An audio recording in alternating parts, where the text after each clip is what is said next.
Hi everyone. Today's video is a bit special for me. Being a parent of two boys, my wife and I always want to make sure that they get the best education. Since we are in Estonia, I think we all can agree that the public schooling system is quite good, apart from the part that teaching is mostly done in Estonian.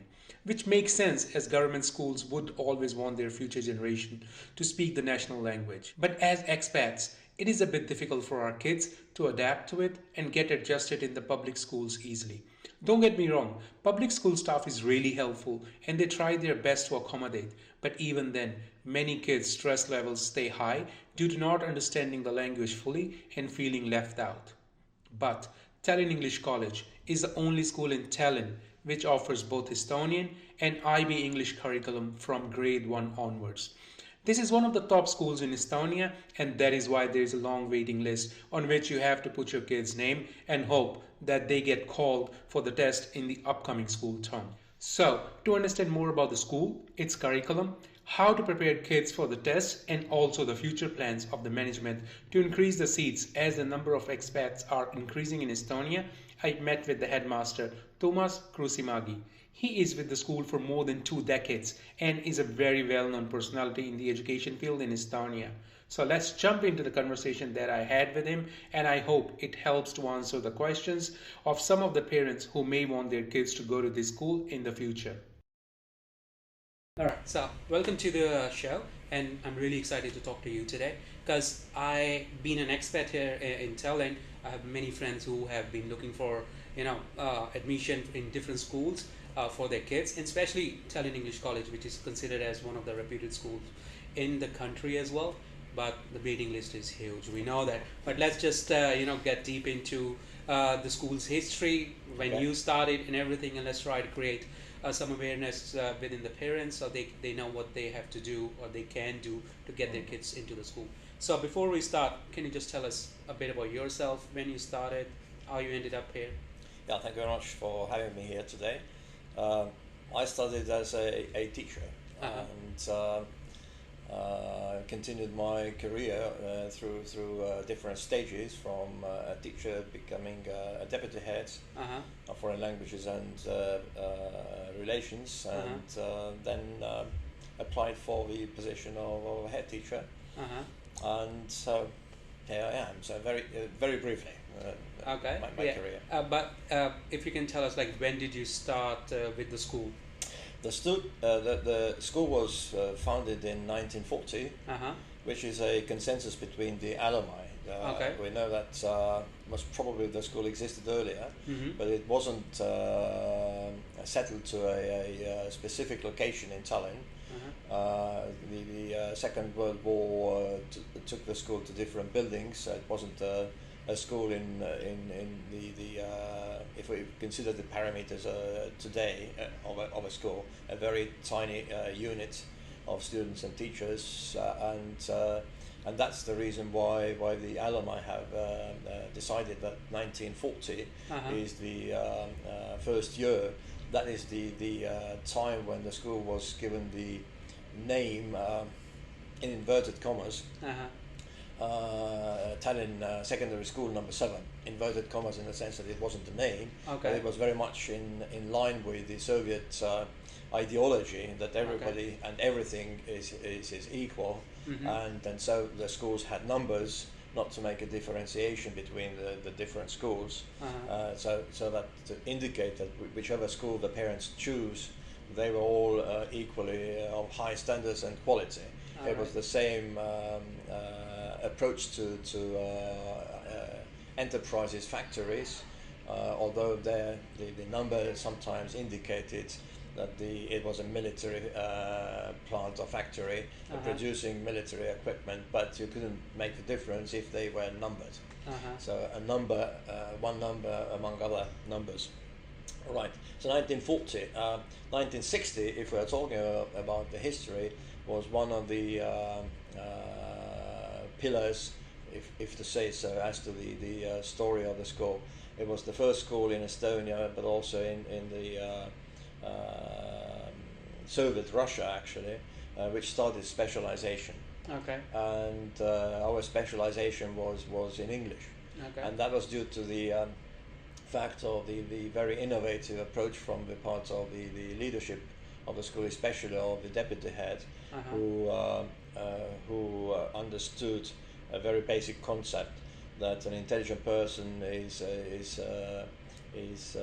knowledgeable, and not only knowledgeable, can speak foreign languages, and can communicate efficiently. And she used the Soviet ideology as to develop the curriculum and initiate a very new approach.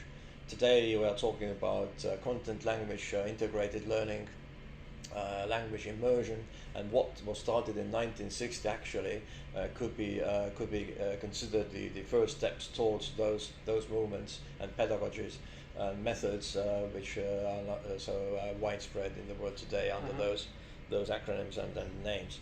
So, and that was the first boost actually to the student body and then teachers of the school, and definitely worked very well for the people and the community.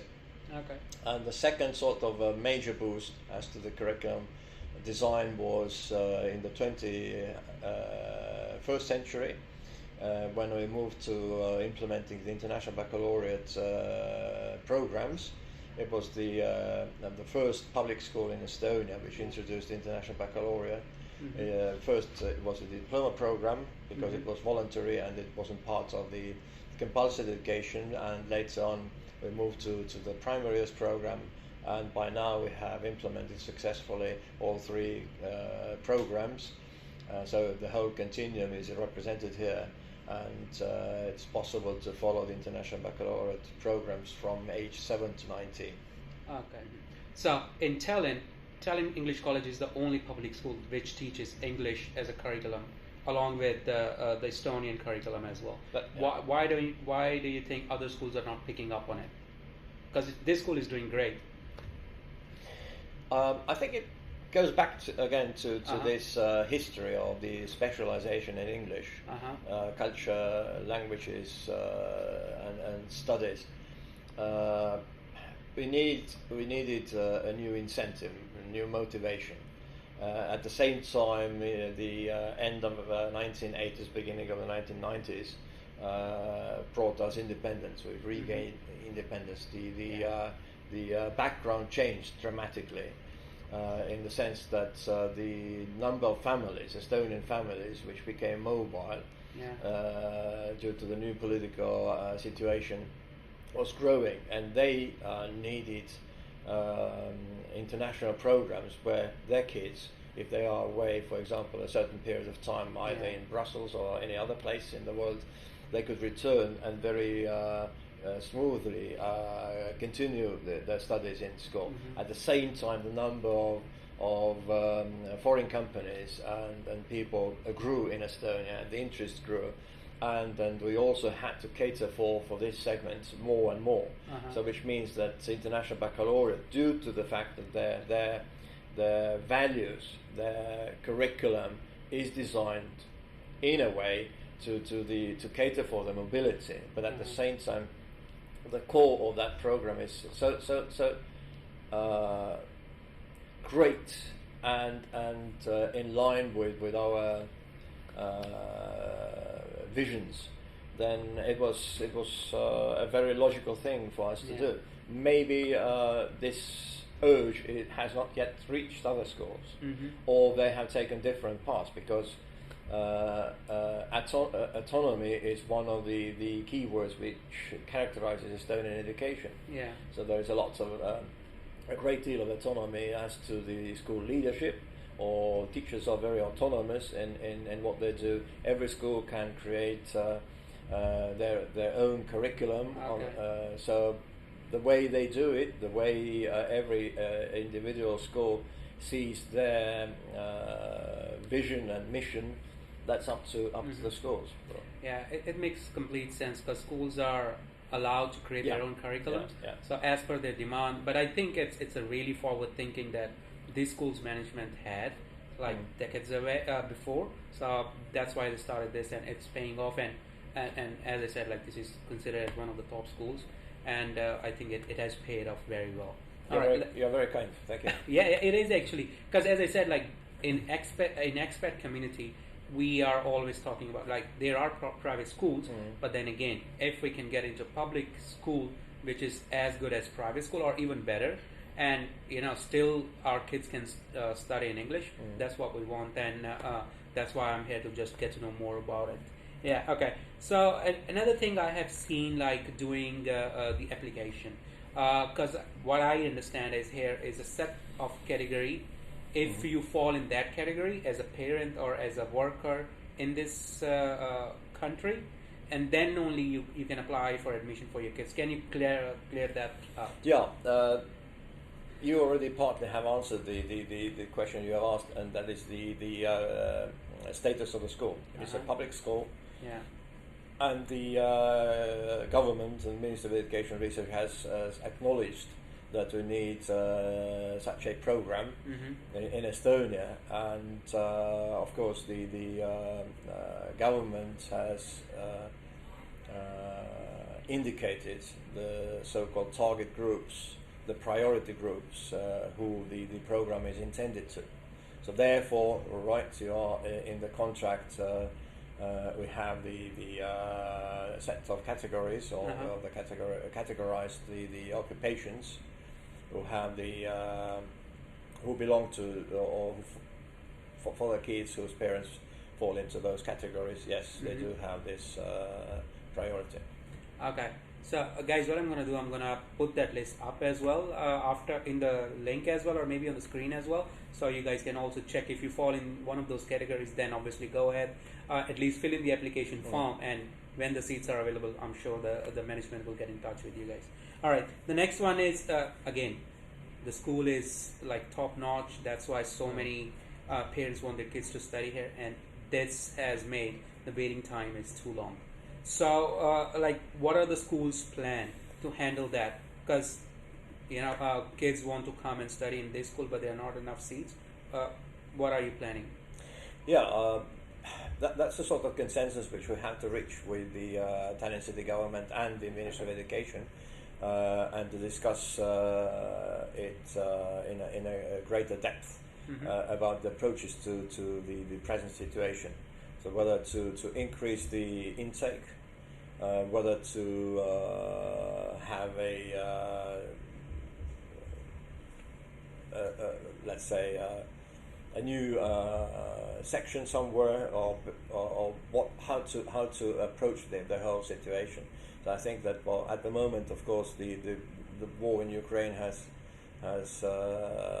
captured the attention of the majority of decision makers. But anyway, if the world is not going to shrink, if you understand what I mean, then definitely this is the issue which has to be taken up better sooner than late. Yeah, and I completely understand that this war has complicated many things. But let's hope that everything settles down soon, so that government can also look into it, and if there are any plans, those can be executed. Yeah, I'm very certain that the number of places available should be increased. Okay. In the public sector and in the private sector, has its own means to cater for that section, and. As I said, the way I see the world develop, I still am very positive and optimistic about it. It means that we should be more flexible and dynamic in creating places for experts and people with different kind of backgrounds for the local and non-local communities. Okay, so. Because the waiting list is there, that means competition is quite tough as well for kids to get in. I'm sorry I'm talking about these things because we come from a background where education is the highest priority for a parent, so I'm sorry about that. But then again, what do you think are the main areas that you look into when kids are going for the test? So we can just share some information on that. Yeah, I totally understand your background because Estonia is an education nation. We are very much education minded. Yeah. And education is a big deal for us. We are looking at their reading skills, their skills in arithmetic as much as they have been able to develop, as well as to their English language skills. Okay. So we have the ones who speak no words of English, and we have native speakers. So we can see how we can organize the work in that unit, and how much should we rely on teacher assistants and etc. etc. Okay, right, cool. But my next question, you kind of answered it already in the intro part, but then again I would like to know, like, what are the foreign languages being taught here along with the normal regular curriculum? So the first foreign language is English. Yeah. But in the English branch, which starts with the primary years IB, this is the language of instruction. Okay, yeah. But some of the cases it is still a foreign language, due to the fact that they come from different parts of the world, and they have not been exposed to English earlier. Then the second choice is in Form 4 at the age of 11. Okay. And they have the choice to pick up either French, Spanish, German, or Russian studies. Okay. And then the option is in Form 7 to take the second foreign language. Again, the choice is the same, but they can pick up a different language. And that is for 3 years until the compulsory education. That's really good. So if a kid likes, let's say, Spanish, taken it at Form 4, they can still continue with. Yeah, they can continue with the Spanish until the end of the compulsory education, or until they leave Estonia, and then they have the second option to take French or German or Russian in addition to that. Okay, and if they take the new language, then again, the arrangements are there that they will be taught from scratch. Yeah. The new language. It's not like makes sense. Okay. You have preschool as well, and it is, I think, 2 hours, 1 day in a week, right? So if a kid gets into preschool, is it would it be considered like that kid would be taken into Form 1 as well, or they would also have to sit for the test? Yeah. The aim of the preschool is to help parents and the young learners get ready or be more prepared for entering the compulsory education stage according to the Estonian law. So therefore it is not a prerequisite to get admitted to our school, and it is not the aim of our school. Our approach is to help the families and the young learners to be as prepped as possible for any school they are admitted. So therefore we take the general things like the reading and writing and a little bit of music and arts and socializing and etc. etc. So they have a different environment, and they can get used to the sort of way of doing things in Estonia. And in Estonia, the law says that 1 year before the school age, a child has to take some sort of pre-education, whether that is in the kindergarten or it is in those groups of prep school like ours. And I hope that it's a good news to all the international community in Tallinn that we are going to open the first English group this September. It was the decision we made in the morning, and we are preparing for that. So hopefully we will be able to grow. This time only one group, but we'll gradually develop into a larger. So how would that work? So we will be announcing it in our school web page quite soon.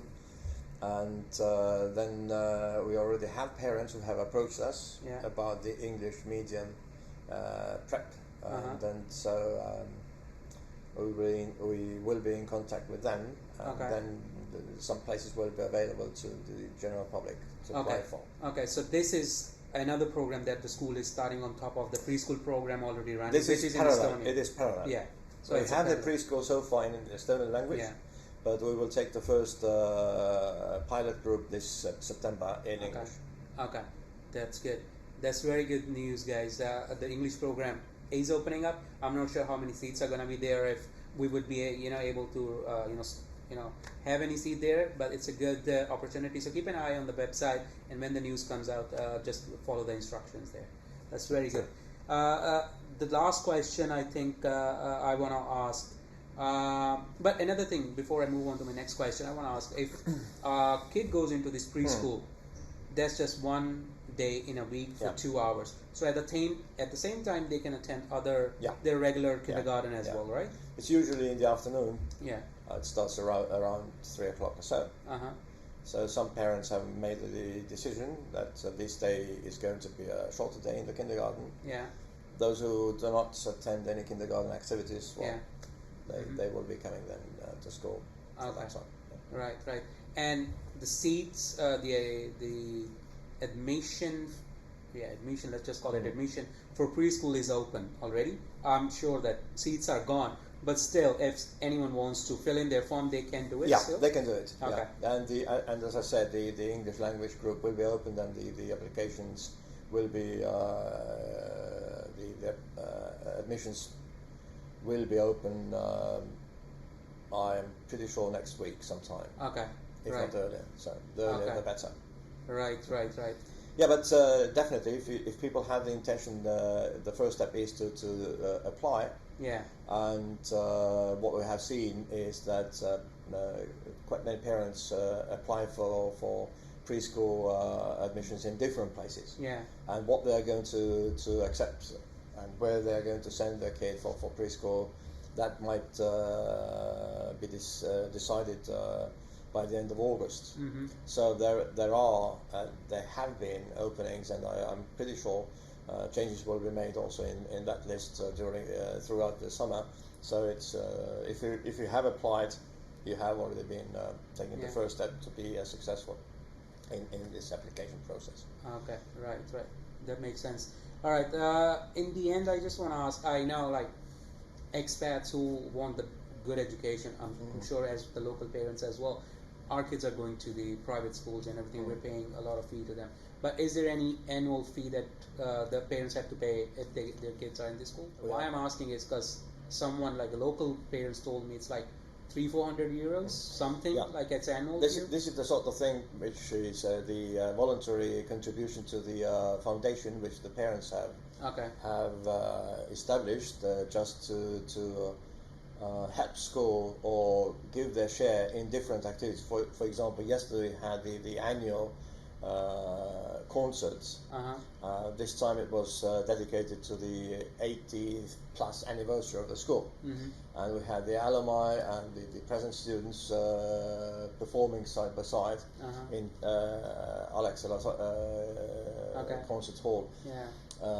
So it was partly financed by the same foundation from the same voluntary contributions. And the major part of this contribution goes to finance the third foreign language for the students, or the second foreign language for the international group. So that is the part of, but it's voluntary. So there is no must. But parents who have this opportunity and they wish, they are more than welcome to do that, because the debating society gets sometimes scholarships, and then the parents want to be involved and support student activities as much as possible. It makes complete sense, because paying every month to a private school is it's doable for a parent, and paying just one time just to support the school activities, I think it makes complete sense. But thank you very much for your time. Welcome.